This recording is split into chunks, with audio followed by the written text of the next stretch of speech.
ഇങ്ങനെ പറഞ്ഞ് എനിക്കൊരു പ്രയാസം എന്തെന്നറിയാം, നാളെ നിങ്ങളിത് അറിയും. നാളെ നിങ്ങളിത് അറിയും. അപ്പോഴാണ് അത് നിങ്ങൾ അറിയും. അതുകൊണ്ട് നിങ്ങൾ എന്താണെങ്കിലും പറയാം എന്ന് പറഞ്ഞ് ഇങ്ങനെ ഒരു ശാന്തമായ ആറ്റിറ്റ്യൂഡ് എടുത്ത്. അപ്പം അന്ന് ഞാനിതൊക്കെ പറഞ്ഞു, എന്തൊക്കെയോ പറഞ്ഞുകൊണ്ടിരിക്കുക, എനിക്കൊന്നും മനസ്സിലാകുന്നില്ല, ഇതൊക്കെ ചുമ്മാ പറഞ്ഞത് ബിലീഫാണോ എന്നൊക്കെ പറഞ്ഞിട്ട് ഞാൻ അങ്ങനെയും ചിന്തിച്ച് ഞാൻ വീട്ടിൽ പറഞ്ഞു.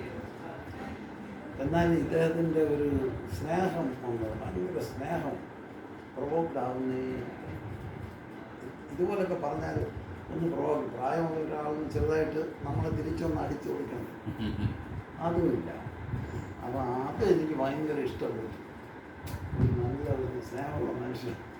2 ദിവസം കഴിഞ്ഞപ്പോൾ ഞാൻ പോകാൻ പോയി നോക്കാം. അങ്ങനെ കുറച്ച് ദിവസം കഴിഞ്ഞ് ഞാൻ ഇതുപോലെ ചില നമ്മൾ ഹാലൂസിനേറ്റ് ചെയ്ത് ചിലതൊക്കെ കാണുമല്ലോ. ഞാനങ്ങനെ പുറത്ത് നോക്കിയിട്ടില്ല, ഞാൻ ഇതുപോലെ ഇങ്ങനെ കാണുന്ന പോലെയൊക്കെ എനിക്ക് തോന്നിച്ചുകൊണ്ട് ഞാൻ പറഞ്ഞാൽ അവിടെ ആരുണ്ടോ വന്ന് നിൽക്കണം. അങ്ങനെ അവിടെ പറഞ്ഞ് വന്നിരിക്കും. അത് കാര്യമൊന്നുമില്ല.